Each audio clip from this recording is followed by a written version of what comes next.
வணக்கம். மாதம் பல சாஃப்ட்வேர் சப்ஸ்கிரிப்ஷன்களுக்கு பணம் கட்டி கட்டி சலைச்சு போயிட்டீங்களா? உங்களுக்கான ஒரு சூப்பரான பயனுள்ள அலசலுக்கு உங்களை வரவேற்கிறேன். உங்களோட அன்றாட வேலைகள்ல எந்த ஒரு கட்டணமும் இல்லாம தலை சிறந்த ஏஐ டூல்ஸை எப்படி பிராக்டிக்கலா யூஸ் பண்றதுங்கிறத பத்தி தான் நாம இப்போ பார்க்க போறோம். இது உங்களோட நேரத்தையும் பணத்தையும் எப்படி மிச்சப்படுத்த போகுதுன்னு தெரிஞ்சா கண்டிப்பா ஆச்சரியப்படுவீங்க. வாங்க ஆரம்பிக்கலாம். ஒரு நல்ல ஏஐ தொழில்நுட்பத்தை பயன்படுத்தணும்னா மாசத்துக்கு $20, அதாவது கிட்டத்தட்ட ரூ. 2000 சந்தா கட்டணுமா? பலரும் என்ன நினைக்கிறாங்கன்னா, இந்த மாதிரி பவர்ஃபுல்லான ஜெனரேட்டிவ் ஏஐ டூல்ஸ் எல்லாம் பெரிய பெரிய கம்பெனிகளுக்கும் நிறைய பணம் செலவு பண்றவங்களுக்கு மட்டும்தான் கிடைக்கும்னு நினைக்கிறாங்க. ஆனா அது உண்மையா? ஏஐ தொழில்நுட்பம் என்ன சாதாரண மக்களுக்கு எட்டாக்கனியா? இதுக்கான சுருக்கமான பதில் கண்டிப்பா கிடையாது. ஆமாங்க, 2026ல அதிநவீன ஏஐ மாடல்ஸ் எல்லாமே நமக்கு முற்றிலும் இலவசமாக கிடைக்குது. ஓப்பன் சோர்ஸ் மற்றும் ஃப்ரீமியம் மாடல்ஸ் வந்ததால உலகத்தோட தலைசிறந்த டூல்ஸ் இப்போ சாமானியர்களுக்கும் ரொம்ப சுலபமா கிடைக்குது. அதாவது சிலிகான் வேலியில இருக்கிற ஒரு முன்னணி இன்ஜினியர் யூஸ் பண்ற அதே பவர்ஃபுல் ஏஐ டூல்ஸை இப்ப நாமளும் நம்ம வீட்ல இருந்தபடியே எந்த செலவும் இல்லாம யூஸ் பண்ண முடியும். நிஜமாவே இது ஒரு மாபெரும் தொழில்நுட்ப புரட்சி தானே? சரி, இன்னைக்கு நம்ம அஜெண்டால என்ன இருக்குன்னு ஒரு குவிக் லுக் விட்டுருவோம். முதல்ல இலவச ஏஐ புரட்சி பத்தி பார்த்தோம். அடுத்து ரைட்டிங் டூல்ஸ் மூலியமா பெர்ஃபெக்ட்டான இமெயில்ஸ் எப்படி எழுதுறது, கோடிங் டூல்ஸ் யூஸ் பண்ணி பக்ஸ் எப்படி ஃபிக்ஸ் பண்றது, ரிசர்ச் டூல்ஸ் வச்சு கரெக்டான ஃபேக்ட்ஸை எப்படி தேடுறது, அப்புறம் கடைசியா ரொம்ப முக்கியமான ஒரு விஷயம், பிரைவசி மற்றும் பாதுகாப்பு. இதான் நம்ம பிளான். ஓகே, முதல்ல செக்ஷன் 1 ரைட்டிங் டூல்ஸ். நேர்த்தியான இமெயில்ஸை எப்படி ஈஸியா எழுதுறதுன்னு பார்ப்போம். இப்போ உங்க காலை நேர வேலையை கொஞ்சம் கற்பனை செஞ்சுக்கோங்க. கம்ப்யூட்டர் முன்னாடி உட்காந்துருக்கீங்க. உங்க கிளையண்ட்டுக்கு ஒரு முக்கியமான இமெயில் எழுதணும். உதாரணத்துக்கு, ஒரு ப்ராஜெக்ட் எதிர்பாராத விதமா தாமதமாயிடுச்சு. இதை கொஞ்சம் டென்ஷனா இருக்கிற கிளையண்ட்டுக்கு பக்குவமா எடுத்து சொல்லணும். வார்த்தைகள் சரியா வரலையா? ஒரு பிரச்சனையும் இல்லை. இந்த 3 சிம்பிள் ஸ்டெப்ஸை ஃபாலோ பண்ணுங்க.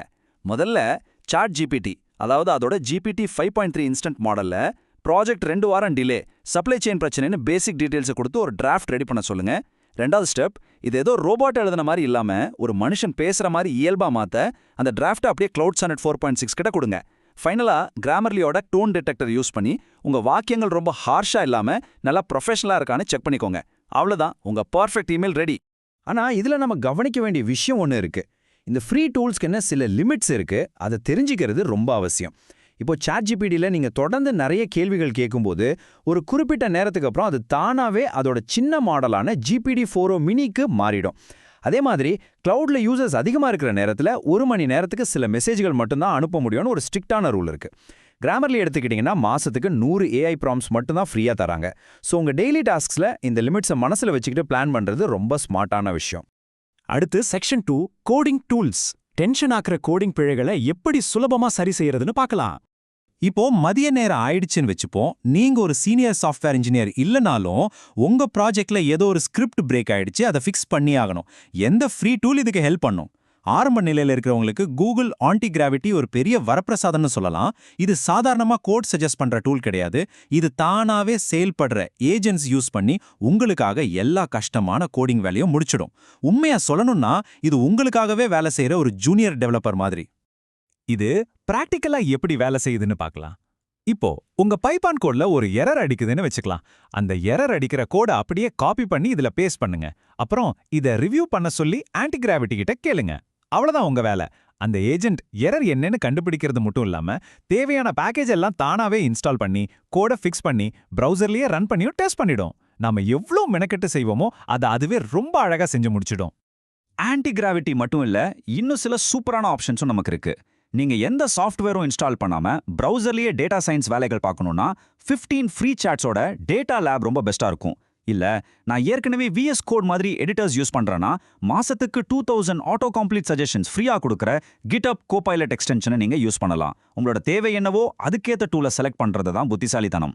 அடுத்து செக்ஷன் 3 ரிசர்ச் டூல்ஸ். எந்த கற்பனையான பதிலும் இல்லாம உண்மையான தகவல்களை மட்டும் எப்படி தேடுறது? சரி, இப்போ நிறைய ஆர்டிகல்ஸ் படிக்கணும், ரிசர்ச் பண்ணணும், ஃபேக்ட்ஸை செக் பண்ணணும். இந்த இடத்துல ஏஐ எந்த ஒரு தப்பான தகவலையும் தானா கற்பனை செஞ்சு சொல்லிடக்கூடாது. கரெக்டா? இங்கே தான் பெர்ப்ளெக்சிட்டி நமக்கு கை கொடுக்குது. சாதாரண சர்ச் இன்ஜின்ஸ் மாதிரி இது வெறும் வெப்சைட் லிங்க்ஸை மட்டும் லிஸ்ட் பண்ணாது. அந்த லிங்க்ஸ் உள்ள போய் அதுவே படித்து எல்லா தகவலையும் ஒன்னா சேர்த்து எந்தெந்த சோர்ஸ்ல இருந்து எந்த தகவல் எடுத்ததுங்கிற தெளிவான ரெஃபரன்ஸோட ஒரு பக்கா சம்மரியை உங்களுக்கு கொடுத்துரும். ஒவ்வொரு வெப்சைட்டா போய் படிக்கிற உங்க டைம் இதுல அப்படியே மிச்சமாகும். அண்ட் இதை ரொம்ப அழகா நிரூபிக்கிற இன்னொரு டூல் என்னன்னா கூகுளோட நோட்புக் எல்எம். உங்களோட சொந்த டாக்குமெண்ட்ஸை மட்டும் வச்சு ரிசர்ச் பண்ணணுமா? இன்டர்நெட்ல இருக்கிற சம்பந்தம் இல்லாத தகவல் எதுவும் இதுல கலந்துடக்கூடாதுன்னு நினைச்சீங்கன்னா நோட்புக் எல்லாம் தான் பெஸ்ட். நீங்க அப்லோட் பண்ற PDF அல்லது டாக்குமெண்ட்ஸை மட்டும் பேஸ் பண்ணி இதை வேலை செய்யறதால தப்பான பதில்கள் வரதுக்கு சான்ஸே இல்ல. நீங்க கொடுக்குற டாக்குமெண்ட்ஸை கரைச்சு குடிச்ச ஒரு பர்சனல் AI எக்ஸ்பர்ட் மாதிரி இது உங்களுக்கு பதில் சொல்லும். இதுல என்ன ரொம்பவே ஆச்சரியப்படுத்தின ஒரு விஷயம் என்ன தெரியுமா? நோட்புக் LMஓட ஆடியோ ஓவர்வியூ ஃபீச்சர். எவ்வளோ பெரிய போர் அடிக்கிற ரிசர்ச் பேப்பரா இருந்தாலும் சரி, அது அப்படியே 2 பேரும் உட்காந்து சுவாரஸ்யமா டிஸ்கஸ் பண்ற ஒரு பாட்காஸ்ட் மாதிரி மாத்திடும். வெறும் டெக்ஸ்டா படிச்சு புரிஞ்சுக்கிறத விட இப்படி ஒரு ஆடியோவா கேட்கறப்போ ரொம்ப ஈஸியாவும் இருக்கும், இன்ட்ரெஸ்டிங்காவும் இருக்கும். ஒரு கடினமான விஷயத்த கூட ரொம்ப கேஷுவலா கத்துக்க இது ஒரு சூப்பர் ஆப்ஷன். வழக்கம் போல இந்த ரீசர்ச் டூல்ஸ்க்கும் ஒரு சில ஃப்ரீ லிமிட்ஸ் இருக்கு. பெர்ப்ளெக்சிட்டில டெய்லி ப்ரோ சர்ச்க்கு ஒரு சின்ன லிமிட் இருக்கு. ஆனா நோட்புக் LMல பாத்தீங்கன்னா 100 நோட்புக்ஸ் வரைக்கும் கிரியேட் பண்ணிக்கலாம். அது ஒவ்வொன்றிலையும் 50 சோர்ஸ் வரைக்கும் அப்லோட் பண்ணிக்கலாம். இது நம்ம ரெகுலர் யூஸ்க்கு தாராளமா போதும். இது போக கன்சென்சஸ்னு ஒரு டூல் இருக்கு. இது கிட்டத்தட்ட 200 மில்லியனுக்கும் அதிகமான ரீசர்ச் பேப்பர்ஸை அனலைஸ் பண்ணி சயின்டிஃபிக் ஆன்சர்ஸ் கொடுக்கும். இதுல பேசிக் சர்ச் எல்லாமே முற்றிலும் ஃப்ரீ. இப்போ செக்ஷன் 4 பிரைவசி. ஃப்ரீயா கிடைக்கிற AI பின்னாடி இருக்கிற ரகசியம் என்ன? இது ரொம்ப முக்கியமான ஒரு பகுதி. நாம ஒன்னு புரிஞ்சுக்கணும். நாம பணம் கொடுக்கலனா நாம தான் அங்க ப்ராடக்ட் அப்படிங்கிற வார்த்தை இங்கேயும் பொருந்தும். இந்த ஃப்ரீ டூல்ஸ்ல ஒரு ஹிடன் காஸ்ட் இருக்கு. முதலாவது, நீங்க கொடுக்குற ப்ராம்ஸ் டேட்டா எல்லாத்தையும் இந்த AI தன்னை ட்ரெயின் பண்ணிக்க டிஃபால்ட்டா யூஸ் பண்ணிக்கும். செட்டிங்ஸ்ல போய் நீங்க அதை ஆஃப் பண்ணலனா உங்க டேட்டா அதுக்கு ட்ரெய்னிங் மெட்டீரியலா மாறிடும். ரெண்டாவது, சர்வர் பிஸியா இருக்கிறப்போ உங்க ஸ்பீட் ரொம்பவே குறைக்கப்படும். மூணாவது, இந்த ஃப்ரீ AI வச்சு நீங்க உருவாக்குற விஷயங்களை கமர்ஷியல விற்கவோ யூஸ் பண்ணவோ சில ரெஸ்ட்ரிக்ஷன்ஸ் இருக்கலாம். சோ இங்க நான் ஸ்ட்ரெஸ் பண்ணி சொல்ல விரும்புற முக்கியமான பாயிண்ட் இதுதான். எந்த காரணத்துக்கு கொண்டும் உங்களோட personal data, API keys, passwords அல்லது கம்பெனியோட ரகசிய டாக்குமெண்ட்ஸை ஃப்ரீ AIல காப்பி பேஸ்ட் பண்ணவே பண்ணாதீங்க. ஏதோ ஒரு இமெயில் எழுதுறதுக்காக கம்பெனி சீக்ரெட் ஃபைலை AI கிட்ட கொடுக்கறது மிகப்பெரிய ரிஸ்க். இலவசமா கிடைக்குதுங்கிற ஒரே காரணத்துக்காக நம்ம பிரைவசி மற்றும் பாதுகாப்புல நம்ம எப்பவும் காம்ப்ரமைஸ் ஆகக்கூடாது. சரி, இப்போ உங்ககிட்ட ஒரு கேள்வி கேட்டு இந்த அலசலை நான் முடிக்க விரும்புறேன். இப்போ நாம பார்த்த இந்த ஃப்ரீ AI டூல்ஸை யூஸ் பண்ணி உங்களோட எந்த டெய்லி டாஸ்க்கை முதல்ல ஆட்டோமேட் பண்ண போறீங்க? கோபமா இருக்கிற கிளையண்ட்டுக்கு இமெயில் எழுதுறதையா, இல்ல எரர் அடிக்கிற கோடை ஃபிக்ஸ் பண்றதையா, இல்ல டைம் எடுக்கிற ரிசர்ச் வேலைகளையா? பாதுகாப்பா அதே சமயம் தயக்கம் இல்லாம இந்த டூல்ஸை இன்னைக்கே ட்ரை பண்ணி பாருங்க. உங்களோட பொன்னான நேரத்தை மிச்சப்படுத்துங்க. தொடர்ந்து கத்துக்கோங்க. உங்களை அடுத்த ஒரு சுவாரஸ்யமான பதிவில சந்திக்கிறேன்.